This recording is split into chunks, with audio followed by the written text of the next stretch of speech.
Bugün güç, liderlik ve strateji dünyasının eşsiz bir haritasını keşfetmek için buradayız. Bu yolculuk sizi hükmetme yeteneğinizin sınırlarını keşfetmeye götürecek. Robert Greene'in İktidar, Güç Sahibi Olmanın 48 Yasası kitabı, tarihteki birçok güçlü figürün sırlarını, hilelerini ve iç dünyalarını açığa çıkarıyor. Bir insanın kararlarını etkilemek ve onu sizin için çalıştırmak istemez misiniz? Bu yasalar gerçekten de birer büyü müdür, yoksa bu güçleri her birimiz kendi hayatımızda da kullanabilir miyiz? Tüm bu soruların cevaplarını vermeden önce unutmayın, bu güçleri kötüye kullanmak etik değildir. Güç, dünyayı daha iyi bir yer haline getirmek için kullanabileceğiniz bir araçtır. Hazırsanız güç sahibi olmak için kullanabileceğiniz basit ama bir o kadar da etkili olan bazı yasalara göz atalım. Asla efendinizi gölgede bırakmayın. Bu yasa üstlerinizden daha yetkin veya yetenekli görünmeye karşı uyarır. Bu, zekanızı nazikçe yönetmekle ilgilidir. Üstünüzdekilerin spot ışıklarını çalmayın. Bunun yerine yeteneklerinizin mütevazı bir şekilde parlamasına izin verin. Üstlerinizin egolarını ve tercihlerini anlayın. Eylemlerinizi buna göre ayarlayın. Yeteneklerinizi sergilemek için fırsatlar olacaktır. Sabırlı olun ve bu fırsatları akıllıca değerlendirin. Peki bu yasa neden çok önemli? Eğer üstlerinizin kendilerini tehdit altında ya da güvensiz hissetmelerine neden olursanız istenmeyen sonuçlarla karşılaşabilir, hatta işinize son verebilirsiniz. Arkadaşlarınıza fazla güvenmeyin. Düşmanlarınızı kullanmayı öğrenin. Güvenin çöküşünüz olabileceği bir dünyada ikinci yasa bize arkadaşların her zaman göründükleri gibi olmayabileceğini hatırlatır. Bir dereceye kadar şüpheciliği sürdürmek ve her zaman beklenmedik durumlara karşı hazırlıklı olmak çok önemlidir. Bu yasa değerli içgörüler ve fırsatlar sağlayabilecekleri için düşmanları kendi yararınıza kullanmanın önemini vurgular. Bu yasadan sadakatin her zaman garanti olmadığını kabul ederek ilişkilerimizde seçici olmayı öğreniriz. Güç ve nüfus elde etmek için farkları akıllıca yönlendirmenin ve potansiyel düşmanları akıllıca yönetmenin önemini vurgular. Niyetinizi gizleyin. Güç peşinde koşarken niyetinizi gizli tutmak çoğu zaman daha akıllıca olur. Bunu yaparak her hareketini açığa vuranlara karşı stratejik bir avantaj elde edersiniz. Daha az konuşma ve daha çok dinleme sanatını benimseyin. Bu mümkün olduğunca az şey açıklarken bilgi toplamanızı sağlar. Niyetlerinizi incelikle, genellikle sözlerden ziyade eylemlerle iletmeyi öğrenin. İncelik sizi daha güçlü ve esrarengiz bir insan haline getirebilir. Etrafınızdakilere çok dikkat edin. Onların gerçek niyetlerini anlayarak güç dinamiklerini daha etkili bir şekilde yönlendirebilirsiniz. Her zaman gerekenden daha azını söyleyin. Bu yasa sessizliğin gücünü ortaya çıkarır. Bize ne kadar az konuşursak o kadar göz korkutucu ve etkili olacağımızı öğretir. Gürültüyle dolu bir dünyada sözlerini kıt tutma sanatında ustalaşanlar gerçek gücün anahtarlarını ellerinde tutarlar. Bu yasadan stratejik kısıtlamanın değerini öğreniriz. Bizi yalnızca gerekli olduğunda konuşmaya ve kelimelerimizi hassasiyetle seçmeye teşvik eder. Bunu yaparak bilgeliğimizi ve onayımızı arayan başkalarını kendimize çeken esrarengiz figürler haline geliriz. Öyle çok şey şöhrete dayanır ki onu canınız pahasına koruyun. Güç arayışınızda itibarınız en değerli varlıklarınızdan biridir. Kapıları açabilir, tefikler kazanabilir ve düşmanlarınıza korku salabilir. İtibarınıza altın muamelesi yapın. İtibar, inşa etmeniz, korumanız ve geliştirmeniz gereken bir şeydir. Her zaman gerçekte kim olduğunuzdan değil, başkalarının sizi nasıl algıladığının önemli olduğunu anlayın. Bu algıyı dikkatlice şekillendirin.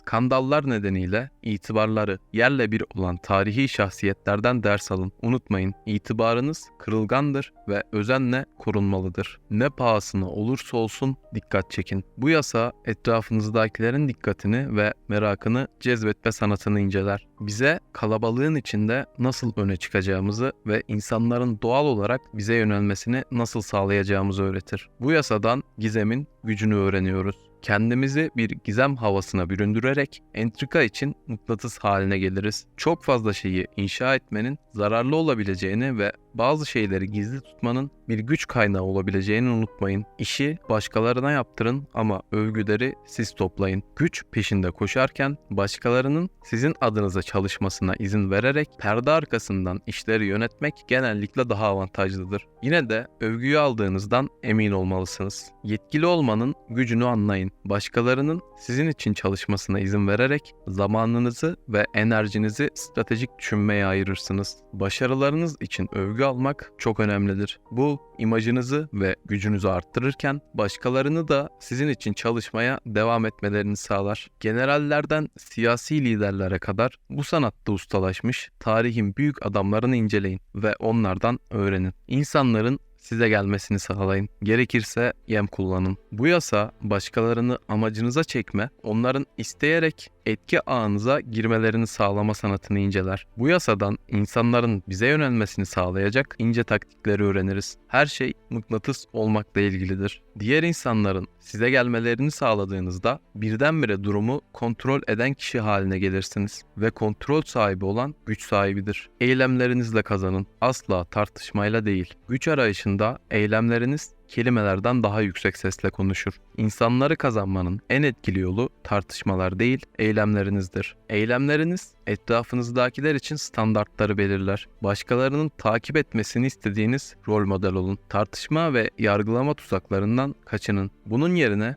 saygı uyandıran sonuçlar sunmaya odaklanın. Eylemlerinizle etkileyin ve ikna edin. Başkalarını sizi takip etmeye teşvik etmek için anlatmayın, gösterin. Bulaşıcı hastalık, mutsuz ve şanssız olanlardan kaçın. Bu ilgi çekici yasa basit ama derin bir ilke etrafında döner. Etrafınızı olumlu, yetenekli kişilerle çevreleyin ve hayatınızda olumsuzluk, talihsizlik getiren kişilerden uzak durun. Bu yasadan bir pozitiflik çemberini sürdürmenin bilgeliğini çıkarıyoruz.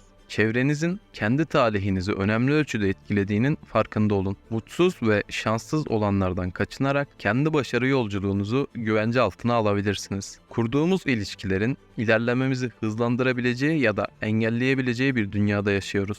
İnsanları kendinize bağımlı kılmayı öğrenin. Güç arayışında bağımlılık psikolojisini anlamak çok önemlidir. Başkalarının sizin desteğinize güvenmesini sağlamak güçlü bir etki kaynağı olabilir. Başkalarının kolayca yerine koyamayacağı değerli bir şeyler sunarak etki alanınızda ilk başvurulacak kişi olun. Etrafınızdakilerde güven ve sadakat duygusunu geliştirin. İnsanlar size güvendiklerinde sadık ve bağlı kalmaları daha olasıdır. Bu gücü akıllıca ve etik bir şekilde kullanın. Bağımlılık iki ucu keskin bir kılıç olabilir. Manipülasyon için değil, iyilik için bir araç olmalıdır. Kurbanınızı savunmasız bırakmak için seçici dürüstlük ve cömertliği kullanın. Bu yasa manipülasyon ve etkileme sanatında büyüleyici bir bakış. Stratejik dürüstlük ve cömertliğin hedeflerinize ulaşmak için nasıl güçlü araçlar olabileceğini ortaya koyuyor. Bu yasadan dürüstlüğün her zaman en iyi politik olmadığını öğreniyoruz. Bazen gerçeği seçerek açıklamak rakiplerinizi silahsızlandırabilir ve yeni fırsatlar yaratabilir. Cömertlik akıllıca kullanıldığında güçlü bağlar yaratabilir. 12. yasa bize gücün her zaman kaba kuvvetle değil, aynı zamanda psikolojik incelikle de ilgili olduğunu hatırlatır.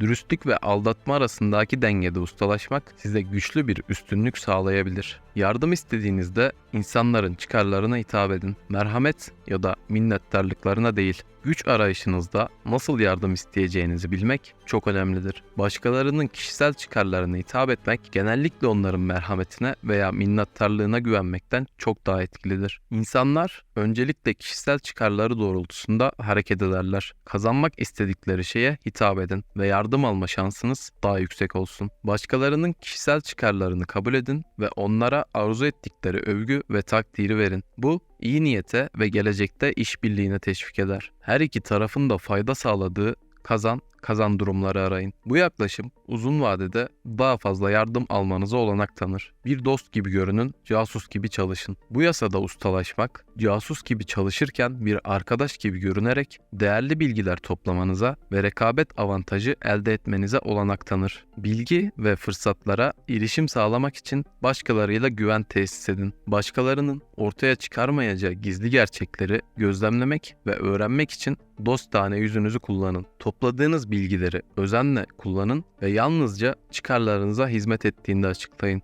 Düşmanınızı tamamen ezin. 15. yasa düşmanlarımızın tekrar ayağa kalkmasına fırsat vermemenin önemini ve mutlak zaferin gerekliliğini vurgular. Düşmanlarınızla yüzleşirken yarım önlemler almadığınızdan emin olun. Yarım bırakmak yerine işi tamamen bitirin. Düşmanlarınızı toparlanamayacakları veya gelecekte tehdit oluşturamayacakları ölçüde ezin. Rakipleriniz üzerindeki hakimiyetinizi ve gücünüzü tamamen ortaya koyun. Saygı ve şerefinizi arttırmak için yokluğu kullanın. Bilge kralın gizemli bir havayla hüküm sürdüğü eski bir krallık hayal edin. Kral her zaman halkın gözü önünde değildi ve yokluğu varlığını özel kılıyordu. Bundan ne öğrenebiliriz? Ne zaman var olacağınızı ve ne zaman geri çekileceğinizi bilmek çok önemlidir. Varlığınızı nadir hale getirerek etrafınızda önem ve merak yaratırsınız. Bazen görünmez olmak etkili bir güç oyunudur. Her zaman görünür olmadığınızda insanlar size daha fazla saygı duyar, varlığınıza değer verirler. Stratejik yokluğu kullanmak itibarınızı arttırır. İnsanlar sizi gizemli ve önemli biri olarak görmeye başlar. Unutmayın, bu yasa sonsuza kadar ortadan kaybolmakla ilgili değil. Saygı ve onuru arttırmak için stratejik olarak gerektiğinde yokluğu kullanmakla ilgilidir. Önceden kestirilemezlik havası yaratarak çevrenize korku salın. Bu yasa öngörülemez görünmenin insanları diken üstünde tuttuğu ve çeşitli durumlarda size avantaj sağladığı fikri etrafında döner. Öngörülemez bir hava yaratarak başkalarının tam olarak çözemediği zorlu bir bulmaca haline gelirsiniz.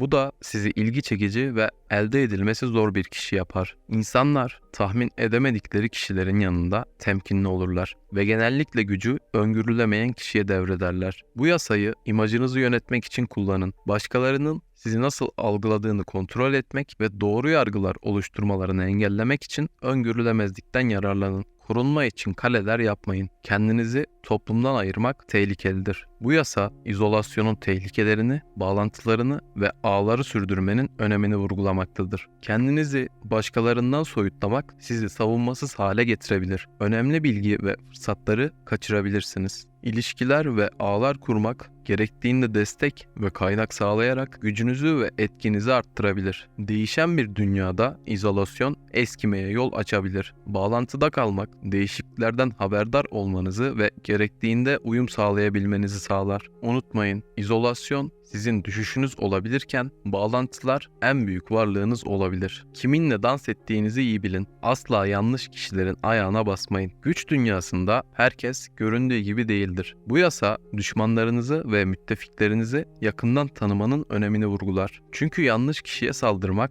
korkunç sonuçlara yol açabilir. Harekete geçmeden önce durumu ve ilgili kişileri değerlendirin. Potansiyel yansımaların farkına varın. Empati, başkalarının bakış açılarını ve motivasyonlarını anlamanızı sağlayarak maliyetli yanlış yargılardan kaçınmanıza yardımcı olur. Güç peşinde koşarken dikkatli olun. Yanlış kişiyi gücendirmek planlarınızı ve hedeflerinizi raydan çıkarabilir. Kimseye bağlanmayın. 20. yasa özgürlüğünüzü ve esnekliğinizi koruyarak herhangi bir kişiye veya gruba aşırı derecede bağlanmamanın önemini vurgular. Bağımsızlığınızı korumak, güç ve etkinizi sürdürmek için çok önemlidir. Seçeneklerinizi sınırlayan kümlülüklere veya bağımlılıklara kapılmaktan kaçının. Bağlılık gösterdiğinizde bunu stratejik olarak ve dikkatle değerlendirerek yapın. Avınızdan daha aptal görünün. Rakiplerinizi kandırmak ve onlara üstünlük sağlamak için gerçekte olduğunuzdan daha az zeki veya yetenekli görünmenin gücünü anlayın. Kasıtlı olarak daha az yetkin görünmek çeşitli durumlarda güçlü bir araç olabilir. Enayi rolü oynayarak sizden faydalanabileceklerine inanan kişileri kendinize çekin. Hedefiniz sizi hafife aldığında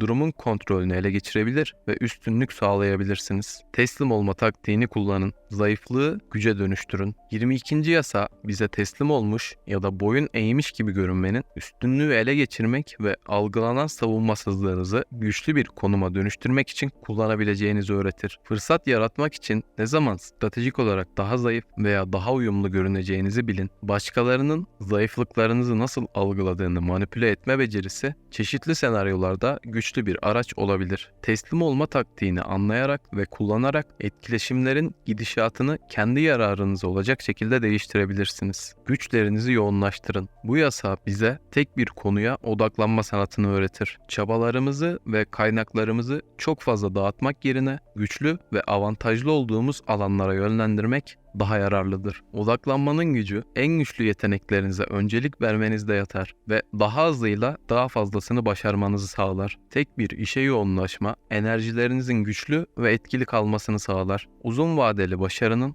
anahtarıdır. Mükemmel saray mensubunu oynayın. 24. yasa bize mükemmel bir saray mensubu olma sanatını öğretir. İktidarın karmaşık dinamiklerini ustalıkla yöneten, otorite sahiplerinin güvenini ve teveccühünü kazanan bir birey olun. Mükemmel saray mensubunu oynamak, uyum sağlama ve iktidardakilerin arasına karışabilme becerisi gerektirir.